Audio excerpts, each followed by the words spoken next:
Bapak Ibu yang kami hormati, kita tetap tata usaha juga kita selaku umat Islam selalu tidak mengucapkan dan intinya bersyukur kepada Allah selalu diberi kesehatan, kekuatan, nikmat iman dan Islam, karena pada hari ini kita akan mendapat pembelajaran baru masalah coding. Salawat beriring salam kita haturkan kepada junjungan Nabi besar Muhammad SAW beserta sahabat-sahabatnya dan pengikutnya dari zaman. Dan kita memohon kelak di akhir masa akan mendapat pertolongan dari beliau. Amin, amin, ya rabbal alamin. Bapak Ibu guru, dengan seluruh waktu yang sudah agak lama, Ibu Retno dan Ibu Nelly, Ibu Ana ikuti masalah PM dan coding. Ini merupakan ilmu baru bagi kita, jadi kita harus bisa belajar. Apapun yang ditugaskan oleh pemerintah, khusus dunia pendidikan, itu kita harus aktif, harus tetap belajar. Sudah tahu kemarin ada aplikasi baru untuk mengaktifkan masalah kontak ya. Ya, itu masalah pajak untuk gaji juga nanti di situ. Jadi ada kepada Bapak Ibu guru juga nanti minta dibantu Pak Dimas atau Pak Doni untuk mengatur itu Pak Dimas. Pak Dimas untuk yang kontak gitu ya. Apa? Belum ngerti. Dia harus memasukkan NPWP sama KK ya, KTP. Jadi kemudian itu kita buka, nanti belajar sama-sama nanti. Jadi nanti tolong sama-sama nanti dibuat jadwal untuk mengaktifkan untuk aplikasi baru itu masalah pajak dan lain-lain. Karena gaji nanti mesti dilihat. Jadi kalau gajinya sudah dibayar seperti PET, jangan dulu waktu berapa minggu dikunci dengan pemerintah. Jangan percaya lagi. Ya, jadi kalau misalnya dulu banyak termasuk kita ke tempat lain dulu. Nanti sewaktu-waktu kita perlu uang, saat itu dikunci ya, kita bisa ambil. Ya, jadi banyak hal-hal yang baru di situ untuk masalah melengkapi data-data kita. Ya. Jadi kepada Ibu Eno untuk disampaikan selama kurun waktu berapa minggu sudah mengikuti masalah coding, karena coding ini tinggal dari pihak sekolah mau dijadikan mata pelajaran atau dijadikan ekskul. Jadi kita biarlah waktu berjalan dulu, kita lihat prosesnya ya. Jadi yang penting kita saat ini mendapat ilmu-ilmu baru yang mana untuk kita terapkan dengan anak-anak. Sudah tuh kami ingatkan kepada Bapak Ibu guru tidak bosan-bosan untuk ngerti anak-anak ya, terutama di dalam kelas. Halo, halo, halo. Hai, hai. Dia agak fokus sedikit. Nah, bagaimana lemak di sini? Lemak ini bagaimana ya? Yang itu proses ini. Tapi saya berdua itu masuk dia.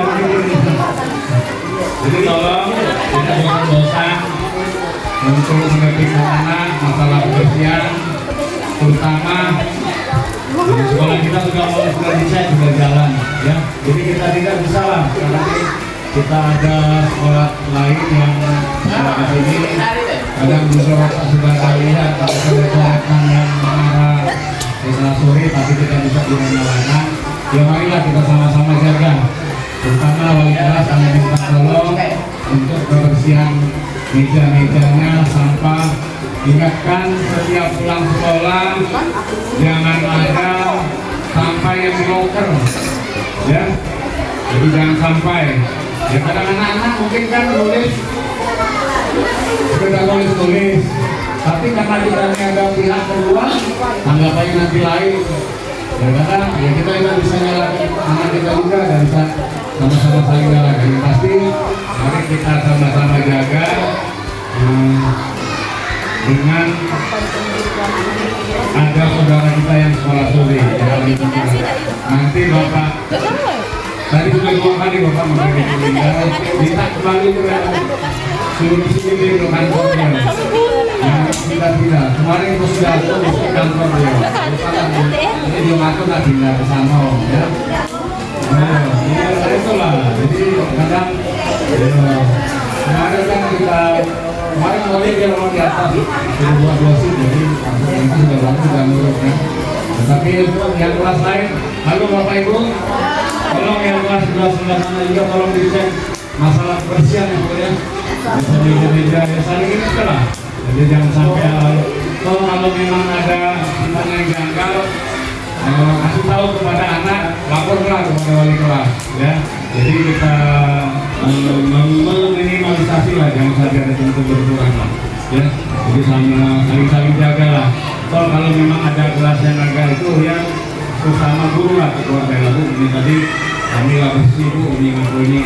Tapi kita untuk mengantisipasinya tolong kalau pas pulang sekolah kelasnya memang steril bersih lah segala itu sama-sama jaga. Tadi Bapak bel 2 kali tadi langsung Bapak suruh kembali di sini deh lah kantornya yang santai dengan sebuah jalan itu kan anak-anak kayak begini lah. Jadi kami mohon ya kerjasamanya Bapak Ibu guru, Bapak bosan-bosan memperhatikan anak-anak kita yang tingkah lakunya memang seperti itu namanya anak-anak. Jadi jangan terutama jangan kesel. Ya kita jangan seperti itu lah anak-anak. Karena Bapak Ibu rasem lah. Waktu Bapak Ibu masih kecil ya, kalau bandel ini sudah besar. Jangan bilang besar lah dari kecil. Nah baru sadar, memang itulah. Ya, jadi itulah tugas kita ngajar di SD. Jangan bosan-bosan tingkah laku anak kita nikmati ya. Jadi mungkin itu saja. Tolong diikuti yang akan disampaikan oleh Bu Neno untuk masalah ini. Jadi karena akan dijawab ada sharing sama-sama ya. Karena ya, Ibu Neno juga baru tahu kalau ilmu baru disampaikan, bukannya dia macam-macam dulu belajar. Kita juga diudahkan. Hati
Oke, jadi di sini kita bakal menentukan satu game lagi. Kita belajar mengenai penting, terus kita dalam beberapa pengalaman, yaitu berpikir komputasional dan AI.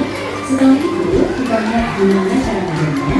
Dan yang paling penting, gimana kurikulum ini menjadi siswa buat masa depan jiwa kita. Oke, kita mulai dari pertanyaan yang paling dasar. Mana sih sekarang kenapa perlu untuk mendapat pendidikan artifisial sampai harus masuk ke profesional? Kutipan dari Kemendikbud ini benar-benar mengikat rasa ini. Ini bukan soal keputusan saya. Ini adalah jawaban strategis buat era revolusi industri 4.0 dan sosial 4.0. Intinya, kita bisa menyaksikan ini tidak cuma dari konsumen pertama, tapi dari pendidikannya. Nah, ini dia intinya. Kurikulum KKN itu belajar dia membaca dan berpikir. Dari yang tadinya cuma pakai aplikasi, jadi bisa merancang solusi buat menggunakan. Ujung-ujungnya, ya buat kehidupan dan juga. Gimana cara memahami siswa bisa jadi pencipta? Jawabannya ada di pilihan pertama kata-kata. Berpikir komputasional. Ini bukan berarti kita lebih baik ya, tapi tentang cara mencari masalah dengan lebih cerdas dan terstruktur. Jadi, apa sih berpikir komputasional itu? Gampangnya gini, ini adalah cara kita membaca masalah yang rumit jadi cara untuk jiwa yang lebih gampang diurus. Jadi, solusinya bisa kita secara sistematis, tidak ada intervensi manusia atau mesin. Ini dasar dari semua problem. Konsep ini punya 4 dimensi. Pertama, berkomposisi. Coba bayangin kamu lagi kita sekolah ini. Kamu gak mungkin kan dibuat ekstra dong, pasti kamu bisa siapa aja namanya, makanannya apa, gimana. Nah, itu berkomposisi. Kedua, pengenalan awal. Kamu mungkin sadar tentang sukses dan orang sama. Ketiga, abstraksi. Kamu fokus pada topik pada komunikasi, dan kalau itu kamu sadar. Satu, identitas. Kamu bisa dalam nah, ini yang keren banget. Belajar dari itu ternyata nggak selalu dibutuhkan kita loh. Kurikulum ini pakai 2 metode. Proaktif yang pakai perangkat dan komputer, dan juga unproaktif yang mengajari logika oleh permainan fisik tanpa alat elektronik. Ini bikin KKN juga jauh lebih gampang diakses oleh sekolah-sekolah di seluruh Indonesia, apapun fasilitasnya. Keren kan? Oke, dari pilar pertama, kita lanjut ke pilar kedua. Kecerdasan artifisial atau AI. Mungkin kedengarannya canggih banget ya, tapi sebenarnya tanpa sadar kita udah berinteraksi sama AI setiap hari. Jadi AI itu apa sih sebenarnya? Coba deh kita rekomendasi video di YouTube yang kayaknya tahu banget apa yang mau kita tonton, atau video Max yang bisa prediksi macet. Nah, itulah AI, sebuah sistem yang belajar dari data buat menjadi tugas-tugas yang biasa yang menjadi kecerdasan manusia. Tapi penting banget nih buat satu bedanya. Kalau ini tidak menunjukkan kalau AI itu bukan tujuan otak manusia.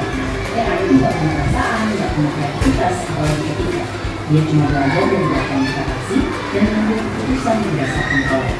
Manusia jauh lebih dari itu. Nah, ini dia pola ini. Tujuan kurikulum ini bukan buat mencari mesin yang mengganti manusia, tapi buat mendidik generasi yang bisa pakai AI sebagai alat canggih buat memperluas kemampuan mereka sendiri. Jadi kita udah tahu apanya dan kenapanya. Sekarang pertanyaannya, gimana cara ngajarinnya? Gimana sih cara ngajarin mata pelajaran yang masing-masing? Bukan soal pengetahuan. Kurikulum KKN ini fokusnya ke pengembangan terhadap educational skills atau TOPS.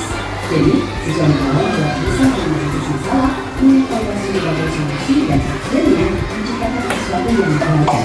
Ini skill yang benar-benar dibutuhkan di ada institut. Dan cara mengajarnya itu membuat kesehatan mudah. Pendekatannya disebut pembelajaran mendalam, yang punya 3 konsep. Berkesadaran, dengan siswa jadi sadar sama proses belajarnya. Kedua, materinya memenuhi kehidupan nyata dan menggembirakan, karena belajar itu harusnya jadi pengalaman yang seru dan positif. Nah, bagian hal ini bisa dibilang ini yang paling penting. Ngajarin coding dan AI itu bukan cuma soal strategi, tapi juga soal tanggung jawab.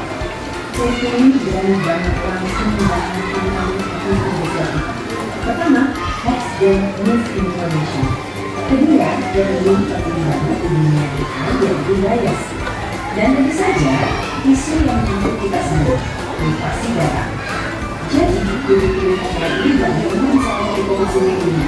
Siswa belajar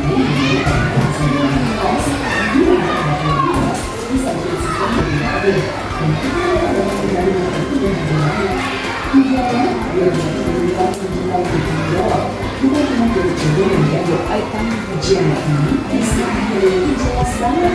Ini soal menciptakan generasi yang tidak cuma paham teknologi, tapi juga paham tanggung jawab besar di baliknya. Kayak NGO dan beretika digital, dua-duanya harus jalan bareng. Pada akhirnya, kurikulum ini masih ada satu pertanyaan mendasar. Dengan ngajarin coding dan AI, kita betul-betul sebagai alat. Kita masih banyak pilihan dan begitu bersama. Pertanyaan sekarang adalah, kebijakan seperti apa yang akan kita kerjakan? Jadi itu tadi rangkuman dari 5 modul saya buat jadi satu slide, satu video informasi. Ya, itu kurang lebih ada 6 menit. Kalau mau dijelaskan 5 modul itu, ya video gitu.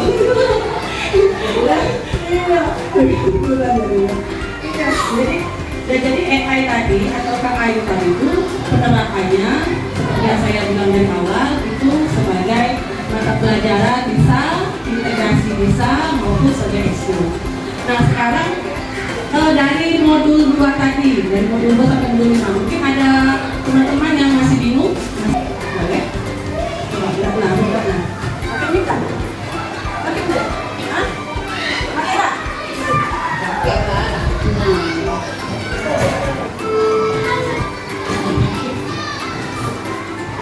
Ya, assalamualaikum warahmatullahi wabarakatuh. Waalaikumsalam warahmatullahi wabarakatuh. Yang ini saya ini. Tanyakan. Maaf.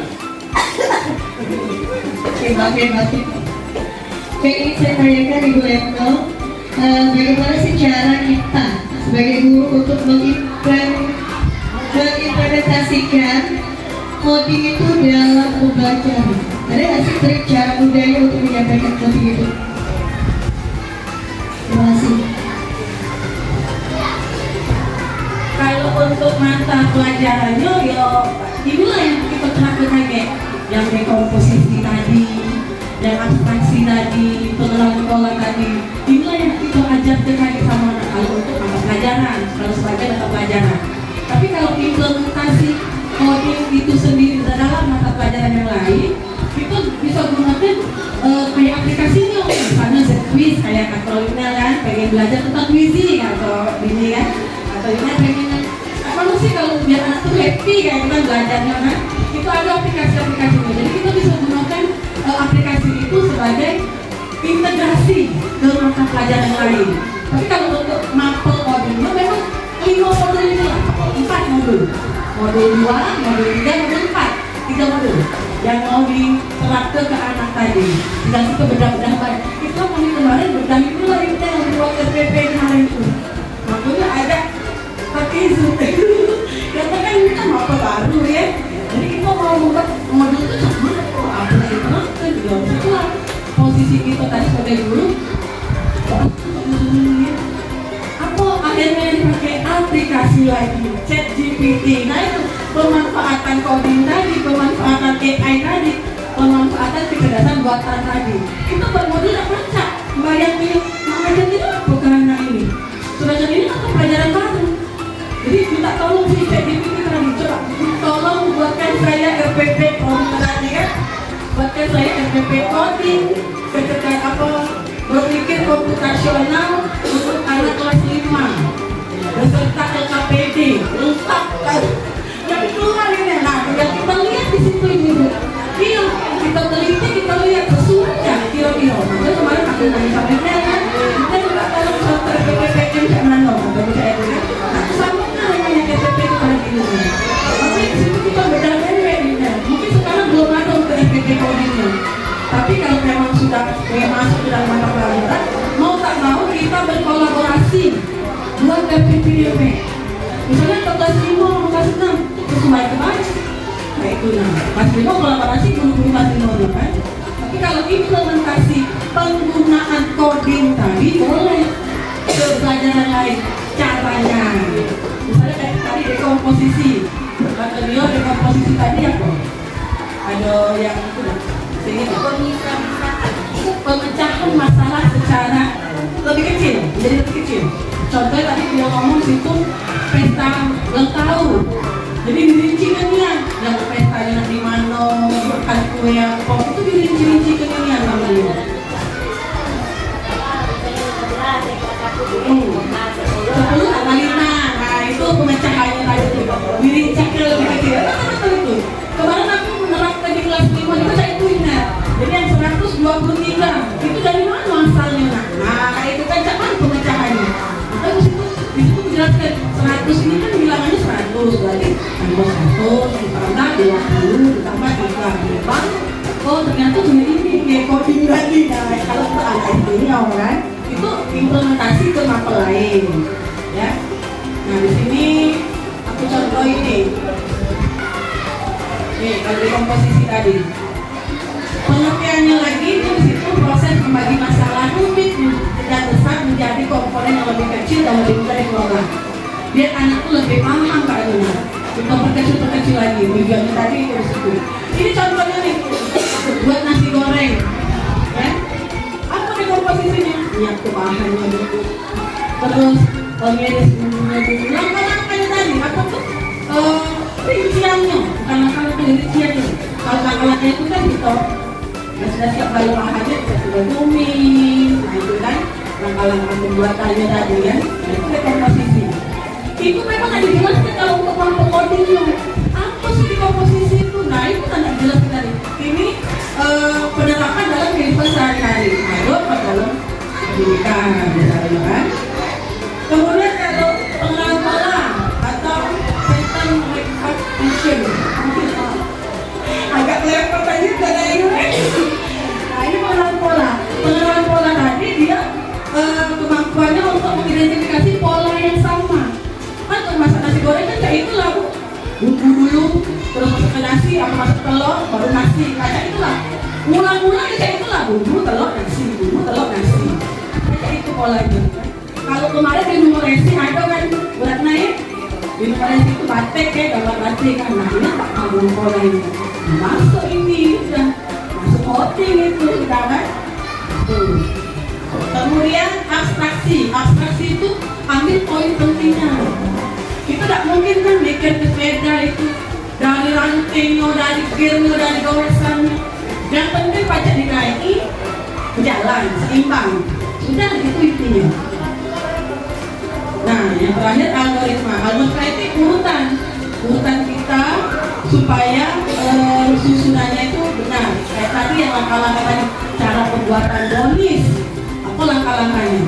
Telur dulu dikocok sama telur, gula, terus masuk ke tepung, masuk ke mentega, baru panjang. Itu langkah-langkah pembuatan. Itu langkah-langkah dari penerapan dari algoritma. Nah, kalau sekarang coba kita main dulu. Ya main ya. Di sini aku punya. Coba lihat ya.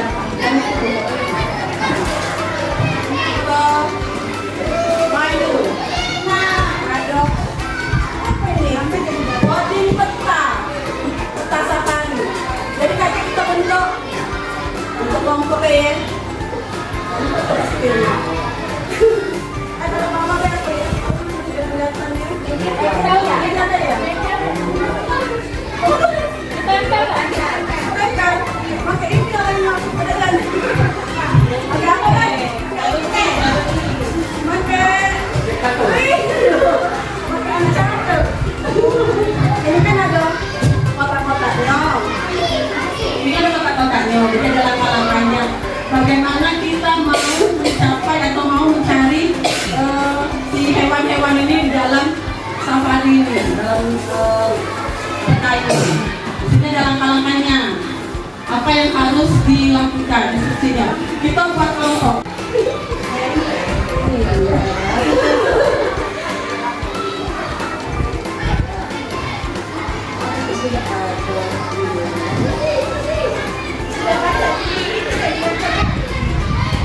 Kalau ini, nah inilah yang unplug tadi yang kita bisa gunakan unplug tadi pakai kayak ini.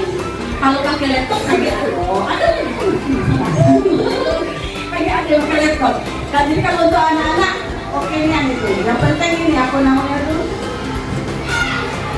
siap fasilitasnya.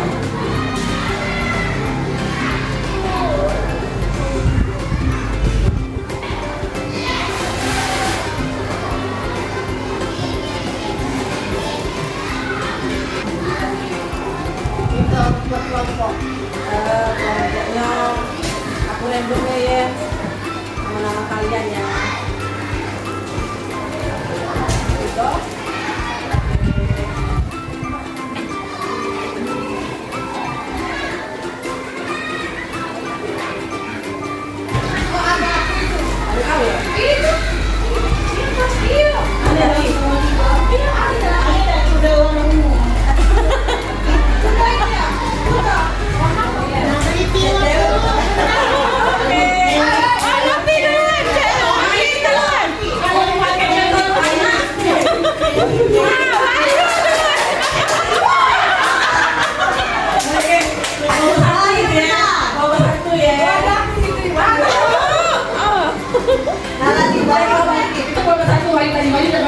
Jangan lagi bahasa ya.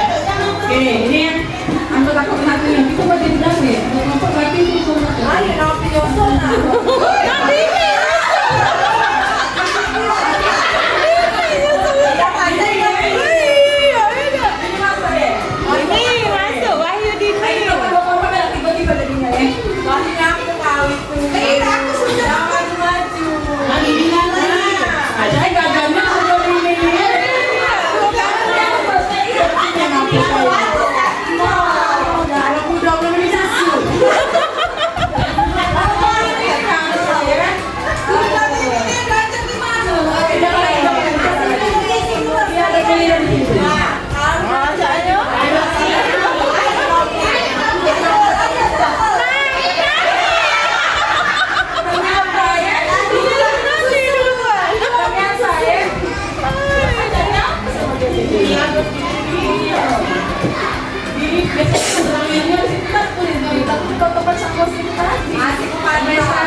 Sudah 4 ya? 4.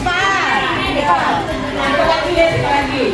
Masih kok mantap. Lagi. Oh iya. Kayak capek dan ngopi.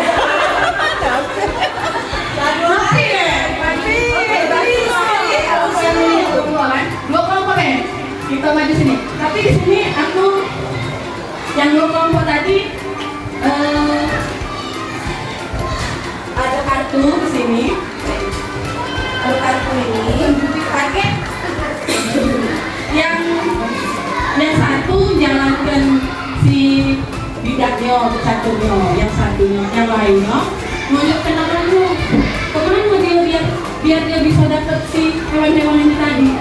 Misalnya nih, kalau yang dari mulai kan dari gambar mobil kan, mulai nih, tapi dia mau siap di sini, masukkan di sini. Kalau sudah tuh, kalau mundur berarti bidaknya mundur. Kalau maju, bidaknya maju sekali. Maju. Bidaknya maju ke atas. Kalau ke kanan, dia arah ke kanan. Ya, kanan kita ya. Kalau ke kiri, ke kiri. Jadi setiap yang ditonjol kawannya, kelompoknya tadi, itu tidak harus maju. Jangan maju. Sesuai dengan arahan kawannya. Ditonjol oleh kawan tadi. Oh itu mundur, berarti mundur. Angkat yang mundur. Siapa yang megang mundur? Kayak itu. Yang megang maju, ya maju. Angkat yang maju. Sikap tadinya, bukan langsung maju mundur. Bingung kayak gitu doanya ya. Nah, ini tombol lajunya. Oke, coba maju dulu kawan-kawan tadi. Yang kelompok tadi. Kita buat waktu timer aja biar atau siapa yang menang duluan, siapa yang konsentrasi. Ini konsentrasi yang dipakai. Maju, kiri, kanan, mulai berhenti. Anda sudah berhenti. Kita makan yuk. Berarti dengan satu-satu. Satu kartu, satu orang. Kalau kurang ada kawan yang lain.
Ih, kalau yang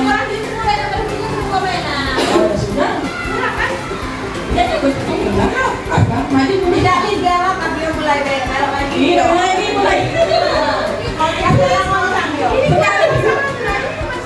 Ya, apa ini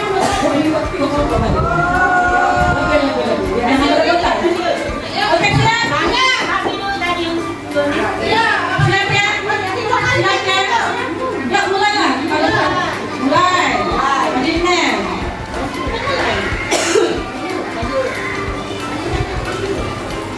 Ida, Maju lah. biar aku tuh nunggu. Iya.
wabarakatuh. Sudah diberikan dua contoh tadi kan pelaksanaan dalam kegiatan secara antar tadi kan ada yang algoritma tadi, nah terus ada yang dekomposisi tadi Mbak ya. Nah kalau secara abstraksi itu misalnya contohnya untuk diintegrasikan di dalam mata pelajaran itu misalnya contohnya apa? Contohnya apa? Kalau menurutmu itu apa lah contohnya? Kalau abstraksi, kan kita ngambil intinya, intisari. Artinya apa? Kalau kita misalnya baca wacana, intisarinya kita ambil. Nah, kan itu nah. Kita bisa membaca apa sih ide pokok ya? Ide pokok kayak itu nah. Intisari itu. Jadi misalnya kita terapkan dalam pembelajaran bahasa Indonesia dalam bentuk abstraksi tadi menggunakan antar tadi bisa Iya, waktu jalan sama jalan. nah itu Iya, kita punya sendiri. bisa kita buat dengan ketentuan tipe dewek, prom tipe dewek. Coba kalau kita Z quiz ya. Keliling dulu, kan dulu jadi pertanyaan keliling-keliling. Lagi kalau aku yang dulu aja, aku yang paling lama. Sama, ayo juga. Nah coba buka Z quiz jadi prom selesai. Kita tanya sekarang ya buat dewek, prom kamu sendiri, prom kalian sendiri. Buka Z quiz ini ya. Apa di Chrome, baca ya di Chrome. Langsung. Paling sekali 10 dulu. Oh, ada bacaannya kalau dia selesai, coy. Siapa itu? Berkat.